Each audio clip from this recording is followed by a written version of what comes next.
Hello बच्चों, कैसे हैं आप सब। आई होप आप सब बहुत अच्छे होंगे और क्लास 10 के बच्चे बहुत अच्छे से अपनी पढ़ाई कर रहे होंगे क्योंकि 20th को उनका एग्जाम है। तो आज इसीलिए मैं कुछ क्वेश्चंस आपके लिए लेके आई हूँ जो थोड़ा इंपॉर्टेंट क्वेश्चंस है, आपको करने में भी अच्छा लगेगा और उसका कॉन्सेप्ट भी आपको समझ में आएगा। तो चलिए फटाफट स्टार्ट करते हैं कुछ क्वेश्चंस। देखिए फर्स्ट क्वेश्चन है, एक MCQs ये जो आते हैं आपके सेक्शन ए में 1 से लेके 20 तक के, उसमें 16 MCQs होते हैं। ठीक है, तो हम कुछ MCQs आज अटेम्प्ट करने वाले हैं। तो आपका फर्स्ट MCQ है बच्चों, electronic configuration of 3 elements X Y and Z are. अब ये एक्स वाई जेड दिए हुए हैं, एक्स है, एक वाई है और एक जेड है। इसमें एक्स वाई जेड में फर्स्ट दे रखा हुआ है 287 वाई का दे रखा हुआ है 2.8.2 और जेड का है 2.8। इनका क्वेश्चन ये हो गया, आंसर ये है कि आप बताइए वाई और जेड मेटल्स हैं। पहला ऑप्शन ये है कि वाई जेड मेटल्स हैं क्या, ये पूछा है। ठीक, नेक्स्ट पूछा है वाई और एक्स जो हैं वो क्या नॉन मेटल्स हैं, नॉन मेटल्स।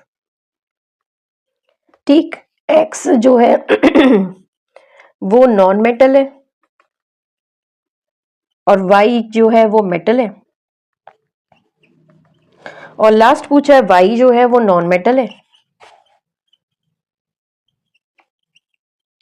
और जेड जो है वो मेटल है। ये हमारे पास 4 ऑप्शंस गिवन है। अब आप ABC में से कोई भी एक ऑप्शन करेक्ट करेंगे, आपको दिखाई दे रहा होगा, आई होप सो। तो देखिए क्या है इसमें। अब पहला क्वेश्चन ये है कि x है 287। तो आपको पता है कि 287 जो होगा उसके आउटर मोस्ट में वो अपने आप में कैसा होगा, इलेक्ट्रॉन्स एक्सेप्टर होंगे और जो इलेक्ट्रॉन एक्सेप्टर होते हैं वो नॉन मेटल्स होते हैं बच्चों। ठीक है, तो हमने ये बात समझ ली कि जिसके आउटर मोस्ट में 5, 6, 7 होते हैं वो इलेक्ट्रॉन को हमेशा गेन करने की कोशिश करते हैं और इसी वजह से अपने आप में नॉन मेटल की तरह बिहेव करते हैं। ठीक है, दूसरी बात ये है कि 1, 2, 3 जिसके आउटर मोस्ट में होता है वो अपने आप में क्या करता है, इलेक्ट्रॉन को लूज करता है और प्लस चार्ज गेन कर लेता है। प्लस चार्ज गेन करता है तो ऑब्वियस सी बात है कि वो मेटल की तरह बिहेव करेगा। इसलिए पहला पॉइंट तो यही हो गया, फर्स्ट वाला क्या जो हमारा है कि एक्स क्या है, मतलब एक्स क्या है ऊपर आप मेंशन कर लीजिए अपने हिसाब से, वो अपने आप में एक तरीके से नॉन मेटल है। ठीक है, तो मैंने पहले में लिख दिया कि ये नॉन मेटल है क्योंकि हमें पता है 1, 2, 3 ये जिसमें भी होंगे वो अपने आप में मेटल्स कहलाएंगे और 5, 6, 7 जिसके आउटर मोस्ट में इलेक्ट्रॉनिक कॉन्फ़िगरेशन करने के बाद वो नॉन मेटल्स होते हैं। तो चेक कर लो 1, 2, 3, 5, 6, 7 किस में है, 5, 6, 7 ये वाला है तो ये नॉन मेटल हो गया, लिख लो नॉन मेटल। ठीक है, 1, 2, 3 तो मेटल हो गया। ये 2, 8 ये स्टेबल है, इसके अंदर कोई भी देखी जाएगी तो ये ना मेटल की तरह बिहेव करेगा ना नॉन मेटल। क्या पता नहीं चल रहा कि मेटल है नॉन मेटल है, कैसे नहीं पता चल रहा, लूज कर दिया या नहीं करा, तो ये नोबल गैस की तरह बिहेव करने की कोशिश कर रहा है। ठीक है, तो अभी हम इन दो पर बात कर रहे हैं। पहला चेक कर लो, वाई जेड मेटल्स हैं, नहीं भाई, वाई और जेड, वाई तो क्या है, मेटल है, जेड का कुछ पता नहीं क्योंकि जेड मेटल है या नॉन मेटल है हमें कैसे पता चला। हम तो बोल रहे हैं 1, 2, 3, 5, 6, 7 इसकी बात हो रही है, 2, 8 की तो कोई बात ही नहीं हो रही क्योंकि हमें पता ही नहीं चल रहा है कि वो लूज करके 8 बना है या गेन करके 8 बना है या फिर उसने अपने आप में पहले से ही उसकी 8 आउटर मोस्ट में, इसका डाउटफुल है तो हम ये बात नहीं कह सकते। ठीक है, दूसरी बात वाई एंड एक्स के बारे में बात करते हैं। नॉन मेटल्स है, बिल्कुल वाई एक्स देख लो, वाई एक्स नॉन मेटल्स है। कैसे भाई, वाई तो नॉन मेटल नहीं है, वो तो मेटल है, तो ये भी बात गलत हो गई। अब देखते हैं नॉन मेटल, एक्स जो है वो नॉन मेटल है, हाँ भाई ठीक है। वाई जो है मेटल है, बिल्कुल सही है, ये तो सही जा रहा है, इसको करेक्ट कर दो। वाई नॉन मेटल है, नहीं ये गलत हो गया। जेड मेटल है, इसके बारे में कोई नहीं कह सकता, तो हमारा ऑप्शन कौन सा सही है, सी सही है। इसका मतलब ये है कि हम ये 1, 2, 3 और 5, 6, 7 जो हमारा कॉन्सेप्ट है हम इसको लेके चलेंगे और इसके बिहाफ पर ही हम ये फाइंड आउट करेंगे कौन सा नॉन मेटल है और कौन सा मेटल है। ठीक है, ये हमारा फर्स्ट क्वेश्चन हो गया। अब देखिए नेक्स्ट क्वेश्चन है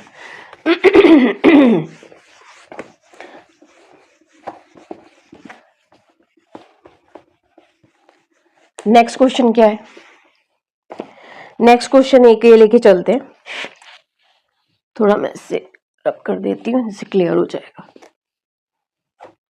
नेक्स्ट क्वेश्चन ये है कि विच of the following is an endothermic reaction. आपको एंडोथर्मिक रिएक्शन पता करनी है। एंडोथर्मिक बच्चों सब जानते होंगे, नहीं जानते मैं तब भी बता देती हूँ। एंडोथर्मिक का मतलब क्या होता है, एंडोथर्मिक मतलब जिसमें हीट गेन हो हीट गेन हो, हीट गेन्ड, एब्जॉर्ब्ड हो, ठीक है, एब्जॉर्ब भी लिख सकते हैं, गेन भी लिख सकते हैं, बात एक ही है। एंडोथर्मिक रिएक्शन है, तो पहला इसमें बोल रहा है burning of a candle, cooking of food, decomposition of vegetable matter या reaction of sodium with air. तो बर्निंग ऑफ कैंडल ये लिख लेते हैं पहले हम लोग, बर्निंग ऑफ कैंडल, भाई एंडोथर्मिक रिएक्शन होगी ये पता करना है। Cooking of food, cooking of food, vegetable matters का डिकम्पोजिशन, वेजिटेबल डिकम्पोजिशन मैंने शॉर्ट में लिख दिया है, डिकम्पोजिशन,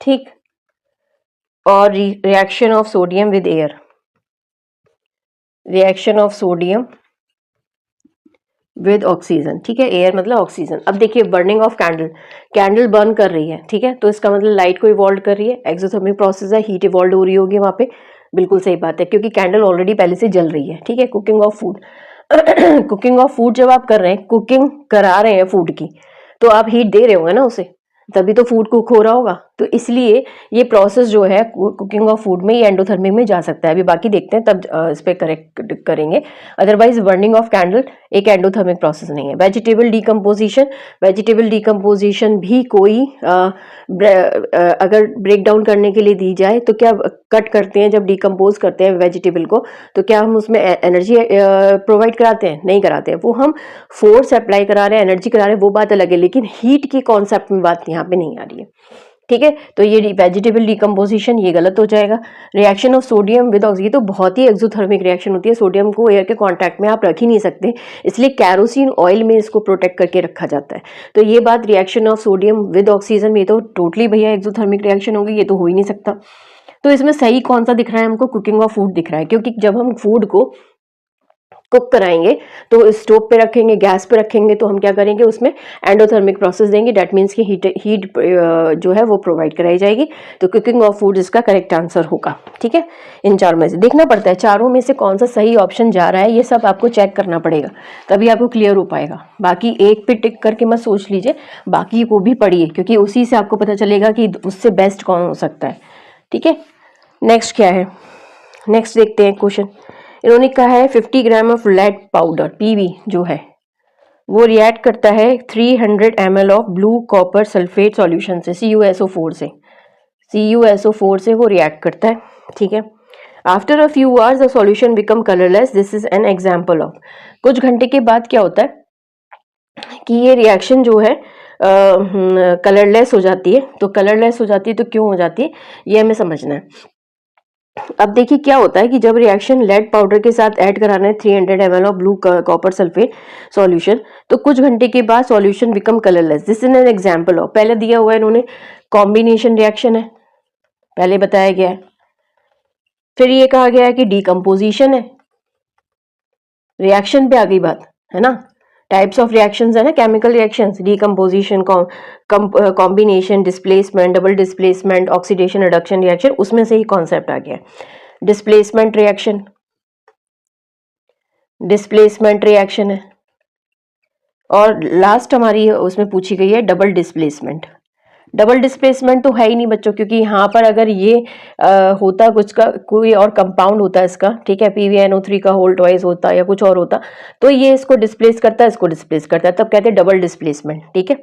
यहाँ पे डिस्प्लेसमेंट तो है नहीं। डिकम्पोजिशन रिएक्शन ये तो हम मानेंगे नहीं हम, ठीक है। कॉम्बिनेशन रिएक्शन नहीं, कॉम्बिनेशन तो सभी कंबाइन कर रहे हैं, कंबाइन तो कर रहे हैं ना, दो रिएक्शन आपस में मिलके कंबाइन कर रही है, बात ठीक है, लेकिन अगर यहाँ पे डिस्प्लेसमेंट रिएक्शन का ऑप्शन है तो आप डिस्प्लेस करवा देंगे तो क्या बनाएंगे, PbSO4 बना देंगे और प्लस Cu हो जाएगा, ठीक।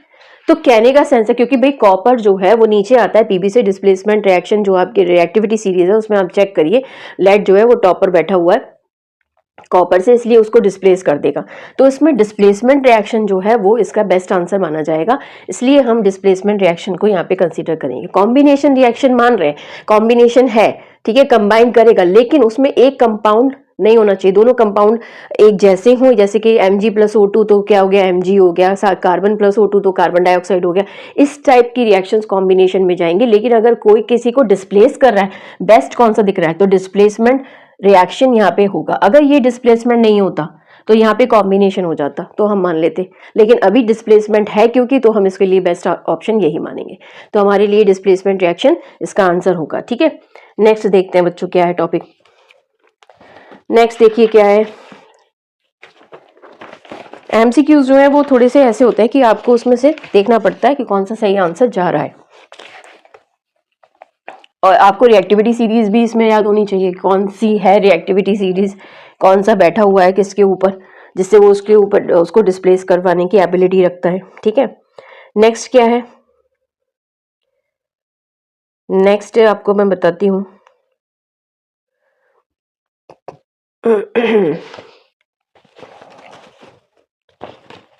कोई भी रिएक्शंस हैं, कोई भी ऐसा टॉपिक है जो आपकी किसी भी रिएक्शन बेस्ड से टॉपिक से रिलेटेड है, तो उसमें हमेशा आप याद रखिए कि आपको उसमें से आंसर बेस्ट ही चुनना पड़ेगा, तभी कुछ हो पाएगा। ठीक है, नहीं तो फिर सारे आंसर आपको एक जैसे ही नजर आएंगे।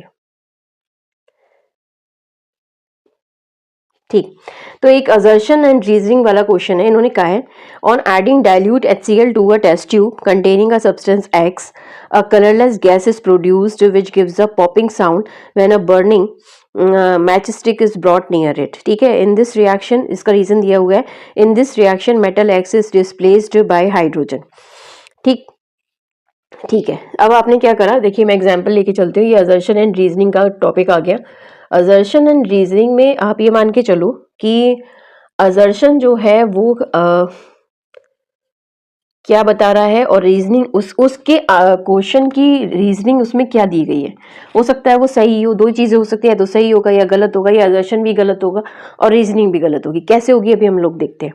तो रीजन यहाँ पे देना है, असर्शन यहाँ पे देना है। क्वेश्चन कह रहा है कि आपने एक टेस्ट ट्यूब ले लिया आपने, और टेस्ट ट्यूब में आपने ऐड करा डाइल्यूट HCl। ये डाइल्यूट HCl आपने ऐड कर दिया, उसमें एक एक्स सब्सटेंस मिला हुआ है, कोई भी एक्स सब्सटेंस है, उसमें एक्स सब्सटेंस मिला हुआ है, और उसमें आपने जैसे ही इसको रिएक्ट कराया तो एक कलरलेस गैस जो है वो प्रोड्यूस हुई। एक कलरलेस गैस जो है वो यहाँ से बाहर निकली। अब वो कलरलेस गैस क्या होगी, वो हाइड्रोजन होगी बच्चों। ठीक है, जैसे अगर हम Zn जिंक को HCl डाइल्यूट HCl में रिएक्शन में आ गई, देखो Zn प्लस HCl अगर हम रिएक्ट करा दें, जिंक ग्रेन्यूल्स के कुछ यहाँ पर जिंक के ग्रेन्यूल्स डाल दें और HCl उसमें डिजोल्व कराएं, तो क्या होगा, यहाँ पे ZnCl2 आ जाएगा और यहाँ पे हाइड्रोजन गैस रिलीज होगी। फिर इसका जब यहाँ पे हम बर्निंग कैंडल लेके आएंगे तो पॉपिंग साउंड यहाँ पे रिलीज होगा, समझ जाएंगे हाइड्रोजन वहां से रिलीज हो गई है। ठीक है, तो उन्होंने यही कहा है कि क्या होने वाला है, burning match stick is brought near it. ये बात तो ठीक है, असर्शन में कोई गलती नहीं, असर्शन में ये बात बोली गई। अब इसका ये रीजन बोला गया है कि इन this reaction metal X is displaced by hydrogen. Yes, X जो है ये है, X is displaced by hydrogen, मतलब कि हाइड्रोजन जो है वो डिस्प्लेस्ड हो गया है किससे, X से। बिल्कुल ठीक बात है, in this reaction metal X is displaced by hydrogen. बिल्कुल बात ठीक हो गई, तो हमने मान लिया both A and R are true, but R is the correct explanation of A। दोनों ही बात ठीक है, असर्शन भी ठीक है और रीजन भी ठीक है। रीजन ये है कि क्या जिंक ने, X ने हाइड्रोजन को डिस्प्लेस कर दिया, बिल्कुल डिस्प्लेस कर दिया। इसका मतलब दोनों आंसर्स हमारे ठीक है, तो आप कहेंगे ये assertion is correct and reason is also correct, ये आप मेंशन कर देंगे। फिर हमारा नेक्स्ट असर्शन और रीजनिंग वाला क्वेश्चन आता है कि the number of chromosomes in a cell. अच्छा, ये बायो का, इसको आप हम नहीं करेंगे, हम सिर्फ केमिस्ट्री पर बेस्ड है। ठीक है, तो ये चीज हमने ये समझ ली।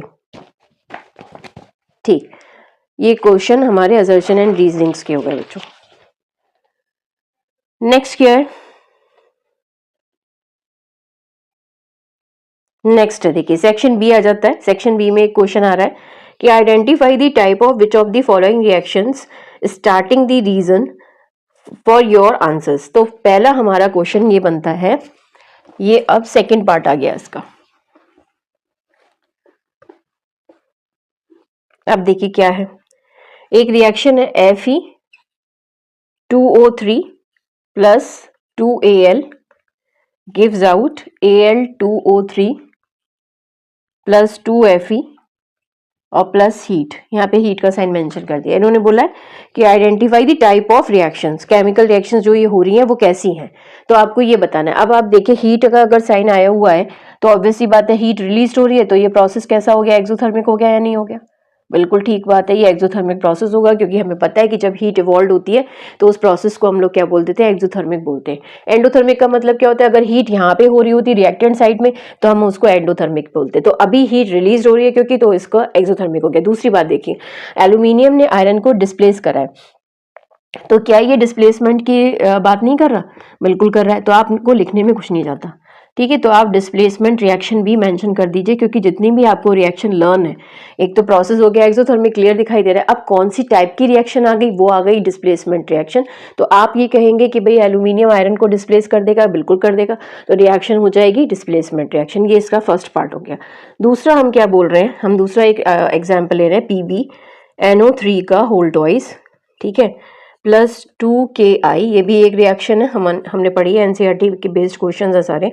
तो PbI2 प्लस KNO3। तो आपने ये देखा, एक कंपाउंड ये है, दूसरा कंपाउंड ये है, ये इसको डिस्प्लेस करा रहा है, ये इसको डिस्प्लेस करा रहा है, तो ये डबल डिस्प्लेसमेंट रिएक्शन का एग्जांपल हो सकता है, बिल्कुल हो सकता है। तो ये हमने मान लिया कि ये डबल डिस्प्लेसमेंट है, मान क्या लिया है ही बच्चों, तो डबल डिस्प्लेसमेंट का ये एक एग्जाम्पल कंसीडर होगा। तो अब आप इसमें कोई भी एनर्जी तो देख नहीं रहे, है ना, कोई भी एनर्जी आप इसमें शो नहीं कर रहे हैं कि एनर्जी इसमें दिखाई दे रही है, बिल्कुल नहीं दिखाई दे रही। यहाँ पे ये एक्सोथर्मिक प्रोसेस है नहीं। लेकिन आपको शायद याद हो तो आपने ये पढ़ा होगा, PbI2 जो होता है वो एक प्रेसिपिटेट रिएक्शन फॉर्म करता है, मतलब प्रेसिपिटेट बनाता है। प्रेसिपिटेट का मतलब the substance which is settled down at the bottom of the beaker and do not mix properly in the solution, तो उसे हम प्रेसिपिटेट कहते हैं। तो जो बचा हुआ पार्ट हो जाता है, जो रेसिड्यू कह सकते हैं आप, रेसिड्यू तो वर्ड थोड़ा सा नेगेटिव हो जाएगा, बट जो dissolve part you can say that, तो अनडिजॉल्व पार्ट जो बचा है वो PbI2 है, और उसी को हम प्रेसिपिटेट कहते हैं। तो इसका मतलब ये प्रेसिपिटेशन रिएक्शन भी कह सकते हैं आप, प्रेसिपिटेशन रिएक्शन,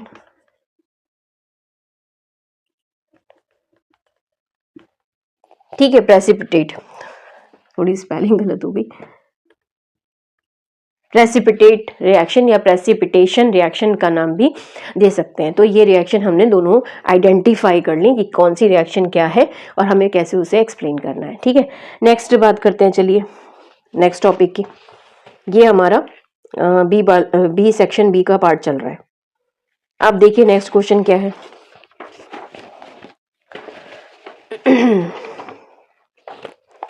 नेक्स्ट क्वेश्चन ये है, ये सेक्शन सी पे हम लोग आ गए। सेक्शन सी में ये क्वेश्चन आया हुआ है, सेक्शन सी में ये क्वेश्चन है कि अनिरुद्ध टुक 2 मेटल ऑक्साइड्स। अनिरुद्ध ने दो मेटल ऑक्साइड्स लिए, aluminium oxide and magnesium oxide. Aluminium oxide तो हमने ये ले लिया Al2O3, और मैग्नीशियम ऑक्साइड MgO, ये हमने दो ले लिए हैं। As shown in the picture given below, अच्छा इन्होंने पिक्चर में बताया है, but he forget to label them, लेकिन वो भूल गया है। How will you guide help Anirudh to identify the oxides and label them. भाई आप इन दोनों को कैसे आइडेंटिफाई करोगे कि ये कौन से क्या है, मतलब ये बेसिक ऑक्साइड्स हैं या एसिडिक ऑक्साइड्स हैं या एम्फोटेरिक ऑक्साइड्स हैं, क्योंकि भाई हम लोगों ने तो 3 टाइप के ऑक्साइड्स पढ़े, एक तो पढ़ा है हमने बेसिक ऑक्साइड, एक पढ़ा है एसिडिक ऑक्साइड, एक को पढ़ा है एम्फोटेरिक ऑक्साइड।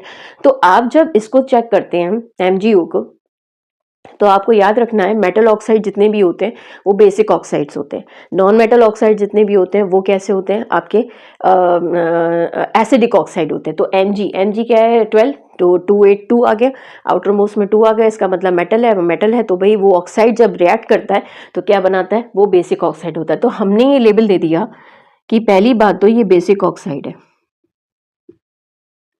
कैसा है ये, बेसिक ऑक्साइड, ठीक, पहला बेसिक ऑक्साइड हमने मान लिया, ठीक है। इसका मतलब क्या है कि ये red to blue colour show करेगा। अगर हम इसको लिटमस पेपर पे भी चेक करेंगे तो ये red to blue colour show करे, red litmus to blue colour को शो करेगा, समझ जाएंगे हम ये बेसिक ऑक्साइड है, बिल्कुल क्लियर दिखाई देगा। लेकिन हमें ये बात याद रखनी है, हमें एल्यूमिनियम के बारे में बात याद रखनी है, हमें जिंक के बारे में बात याद रखनी है कि ये एम्फोटेरिक ऑक्साइड्स होते हैं। ठीक है, एम्फोटेरिक का मतलब क्या होता है बच्चों?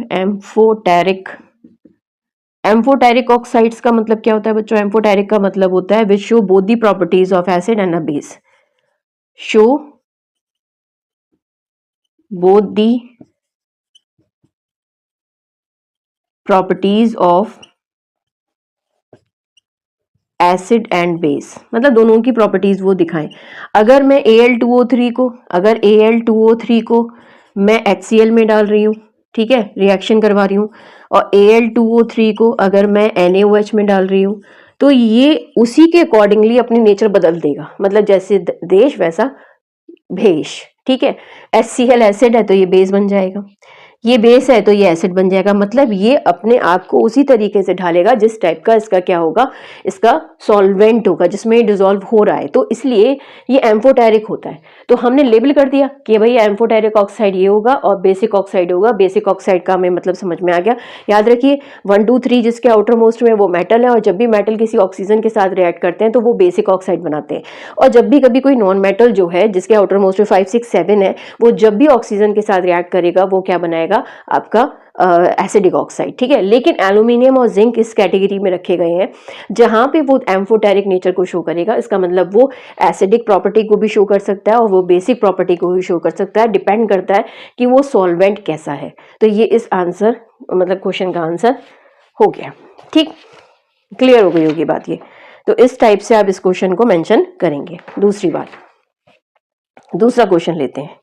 दूसरा ये क्वेश्चन है कि in an activity of Ashu, मतलब ए पार्ट ये है, बी पार्ट ये है। In an activity Ashu was given 2 substance. अब 2 सब्सटेंस उससे दिए गए हैं, एक दिया गया कॉपर सल्फाइड, ठीक है, Cu2S जिसे कहते हैं, एंड कॉपर ऑक्साइड जिसे Cu2O कहेंगे, टू ऑब्टेन कॉपर, मतलब इन दोनों में से हमें कॉपर निकालना है। ठीक, मतलब ये मेटलर्जी वाला पार्ट आ गया। From these compounds she was able to extract copper successfully. illustrate the help of a chemical equation how Eshu might have completed the activity। अब उसको 2 कंपाउंड्स दिए गए, उसमें से उसे कॉपर निकालना था, और कॉपर जो है वो बहुत ही आसानी से सक्सेसफुली उसने निकाल लिया। ठीक है, लेकिन हमें ये रिएक्शंस बतानी है कि हमने उन रिएक्शंस को कैसे कैरी फॉरवर्ड करना है। तो ठीक है भाई, मेटलर्जी पे आ जाते हैं। मेटलर्जी वाला पार्ट तो बहुत इजी है। मेटलर्जी, यू नो दैट कि व्हाट इज मेटलर्जी। मेटलर्जी मतलब extract the metal from the mineral, that is considered to be the metallurgy. तो ये क्वेश्चन अब हम लोग करने वाले हैं। देखिए क्या है, सबसे पहले दिया गया है Cu2S। Cu2S दिया गया है, बिल्कुल सही है, और कॉपर ऑक्साइड दिया गया है, Cu2O दिया गया है, बिल्कुल ठीक बात, Cu2O दिया गया है। ठीक, अब मैं इसको अपने तरीके से समझाती हूँ। Cu2S और Cu2O, ठीक है। अब देखिए क्या है कि 2 जब कंपाउंड्स दिए गए तो ये रिएक्शन तो दोनों के बिना कंप्लीट ही नहीं हो सकती। ये एक रिएक्शन ही है एक तरीके से माना जाए, लेकिन मैं आपको थोड़ा सा इसको कंटिन्यूएशन में करके बताती हूँ। ये देखिए बच्चों, इसको क्या बोलते हैं, ये Cu2S है, ऑक्सीजन के साथ रिएक्ट करेगा। क्यों करेगा? क्योंकि जितने भी सल्फाइड के ओर्स होते हैं वो रोस्टिंग प्रोसेस में जाते हैं, that means in the presence of oxygen वो बर्न आउट करते हैं। तो ये हमारा कौन सा है भाई? कॉपर ग्लैंड्स कहते हैं हम लोग इसे। और ये जो कहलाया जाता है, ये एक और क्या है, क्यूपराइट, पढ़ा होगा आपने। तो ये प्रोसेस जो है वो रोस्टिंग में जा रहा है बच्चों। रोस्टिंग मतलब कि सल्फाइड और under the roasting process, that means burn in the presence of oxygen. एक होता है कैल्सिनेशन। कैल्सिनेशन कार्बोनेट के ओर्स होते हैं और उसमें in the absence of oxygen work होता है। तो यहाँ पर सल्फर है तो आप समझ जाइए कि ऑक्सीजन आपको देनी है और क्या बना देना है, 2 कंपाउंड बनेंगे, एक तो Cu2O बने, एक मिनट, एक तो Cu2O बनेगा और साथ में सल्फर डाइऑक्साइड गैस रिलीज होगी। बिल्कुल ठीक बात है। अब क्या होता है, ये रिएक्शन इनकम्प्लीट कर दो, मतलब पूरी तरीके से इसे क्या मत करो, कंप्लीट मत कराओ रिएक्शन। ऑक्सीजन की सप्लाई थोड़ी कम कर दो, इनकम्प्लीट कराओ, इनकम्प्लीट प्रोसेस दो। ठीक है, इनकम्प्लीट प्रोसेस होना चाहिए। दैट मीन्स कि Cu2S भी बचे और Cu2O भी फॉर्म हो, लेकिन कम। ऐसा नहीं है कि बहुत ज्यादा बन जाए, पूरी रिएक्शन ही कंप्लीट करा दी, नहीं, इनकम्प्लीट प्रोसेस करते हैं, इनकम्प्लीट रिएक्शन करते हैं। तो जितना ये फॉर्म्ड हुआ वो वो हम नीचे लिख लिए, ठीक है, क्यूप्राइड बन गया। और जितना ये रेस्ट अमाउंट बचा वो दोनों मिक्स हो जाएंगे। जैसे ये मिक्स होंगे यहाँ पे Cu कॉपर अलग हो जाएगा और SO2 बाहर चली जाएगी। ये कॉपर हमें मिल गया, ये प्योर फॉर्म में कहा गया। अब यही बात इस क्वेश्चन में कही गई थी कि in an activity Ashu was given two substances, copper sulphide and copper oxide, ठीक है, to obtain copper from these compounds. मतलब इसमें से इसे क्या निकालना था, कॉपर निकालना था। बट ये रिएक्शन अलग अलग कैसे प्रोसेस में आएगी, बिल्कुल नहीं आएगी, ये आपको एक साथ ही लिखनी पड़ेगी। तो इसलिए यहाँ पे ये रिएक्शन मेंशन करी गई है। तो जो कंपाउंड, अब इसने आगे क्या बोला, she was able to extract copper successfully, illustrate with the help of a chemical equation. अब बच्चे से ही कह दिया गया कि उसने दोनों में से बाहर कॉपर को निकाल लिया है, बट एक्चुअली ये रिएक्शन जो है वो एक साथ ही होनी है ना, ऐसा तो है नहीं कि नहीं होगी। तो जो हमारा Cu2O था, मतलब ये तो क्यूप्राइड था, कोई प्रॉब्लम नहीं। अब Cu2S जो है वो बचा हुआ पार्ट और Cu2O जो बना हुआ पार्ट, मतलब हमें तो ज्यादा ही लेना पड़ेगा उसमें अमाउंट में, तो वो हम इनकम्प्लीट रिएक्शन कराते हैं, इनकम्प्लीट प्रोसेस करते हैं, तब जाकर हमको वहां पे कॉपर मिलता है और सल्फर डाइऑक्साइड जो है वो वहां से बाहर हो जाती है, बाहर निकल जाती है और हमें हमारा कंपाउंड मिल जाता है। ये क्वेश्चन का आंसर हो गया बच्चों। क्लियर बात, कोई डाउट इसमें होगा नहीं, आई होप सो। चलिए नेक्स्ट टॉपिक पे डिस्कस करते हैं, नेक्स्ट क्वेश्चन डिस्कस करते हैं।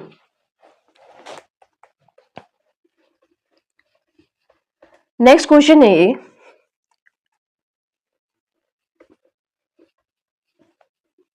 इन्होंने कहा है कि कमेंट करना है आपको फॉलोइंग स्टेटमेंट पे, bee sting is treated with baking soda. Bee sting जो है, बी स्टिंग, हनी बी ने स्टिंग करा, अपना डंक मार दिया और उसको हमने ट्रीटेड करा किसके साथ, बेकिंग सोडा के संग।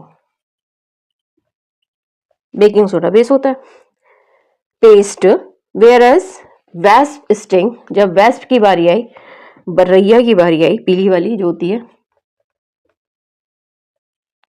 तो हमने उसे ट्रीट करा डाइल्यूट विनेगर से,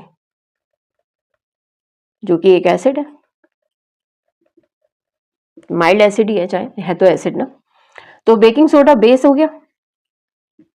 अब बी स्टिंग, अगर बेस अप्लाई कर रहे हो बी स्टिंग पे, तो भाई ये क्या होगा, ये एसिड ही तो होगा, तभी तो न्यूट्रलाइजेशन रिएक्शन होगी। ये प्रोसेस न्यूट्रलाइजेशन रिएक्शन में आ गया कि अगर हमें किसी प्रोसेस को न्यूट्रलाइज करना है तो हम एसिड पर बेस लगाएं।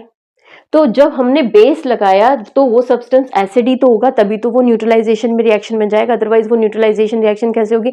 हमें तो सॉल्ट बनाना है, न्यूट्रलाइजेशन में रिएक्शन में क्या बनता है, सॉल्ट बनता है, acid plus base gives out salt and water. तो यहाँ पर भी ऐसे ही केस हो रहा है कि जब ये बी स्टिंग करा तो हमने तुरंत वहां पे बेकिंग सोडा लगाया। अब ये पता होना चाहिए, बच्चे क्या करते हैं या उनको पता नहीं होता है, तो वो क्या करते हैं, हनी बी ने काटा या वैस्प ने काटा, फटाफट जाकर वहां पे बेकिंग सोडा लगा दिया। नहीं, ऐसा नहीं होता, देखना पड़ता है भाई किसका डंक है वो वहां पे। तो पहले डंक का पता करिए कि वो किसने, बी ने किया है या वैस्प ने किया है, तो दोनों चीजें पता होनी चाहिए पहले, ठीक है। तो बेस लगाएंगे तो वो एसिड होगा, अगर वेस्प स्टिंग है, ठीक है, तो एसिड लगाया जाएगा, तो इसका मतलब ये बेस होगा। तो बात याद रखनी यही है, यही क्वेश्चन है कि कमेंट करना है कि इसमें कौन सा बेस है और कौन सा एसिड है। दूसरा क्वेश्चन इसी का पार्ट है, farmer treat soil with quicklime when tilling. जब हम क्या करते हैं, फार्मर जो है वो अपनी सॉइल को क्विकलाइम से करता है, क्विकलाइम से करता है। क्विकलाइम क्या है, कैल्शियम ऑक्साइड। क्यों करता है, क्योंकि उसकी जो फार्मर है वो, उसकी जो लैंड है वो एसिडिक हो चुकी है, उसको न्यूट्रल करने के लिए तो वो ये काम कर रहा है, क्योंकि बात वही आ गई न्यूट्रलाइजेशन रिएक्शन। तो न्यूट्रलाइजेशन रिएक्शन में वो चेंज करेगा नेचर सॉइल की, जिससे वो एसिडिक में ना चेंज हो जाए, वो ज्यादा बेसिक में भी ना चेंज हो, तो इसलिए वो क्विकलाइम वहां पर ऐड करवाने की कोशिश करे, जिससे बेस तो वहां पे न्यूट्रलाइज हो, मतलब रिएक्शन बैलेंस्ड हो जाए। दूसरी बात, नेक्स्ट क्वेश्चन इसी का है, in an ancient sculptures and marble structures are considered by treating conserved by treating them with certain chemicals. मतलब पहले के समय में जो भी बिल्डिंग्स वगैरह होती थी तो वहां पर क्या करते थे, उसे किसी चीज से मतलब प्रोटेक्ट करते जिससे कि वहां पर वो खराब ना हो। क्यों खराब ना हो भाई? प्रोटेक्ट करने के लिए तो, बचाने के लिए तो करते थे कि भाई वो एक कोटिंग करवा देते थे जिससे कि वो चीज खराब नहीं हो। तो यहाँ पे इसका आंसर क्या मेंशन करेंगे आप? भाई to protect that sculptures and that buildings also that is considered to be the part of that one। तो यहाँ पर हम इस बात को ट्रीट करवा रहे हैं, ठीक है। तो ये क्वेश्चंस हमारे इस तरीके से हो जाएंगे बच्चों। नेक्स्ट टॉपिक करते हैं।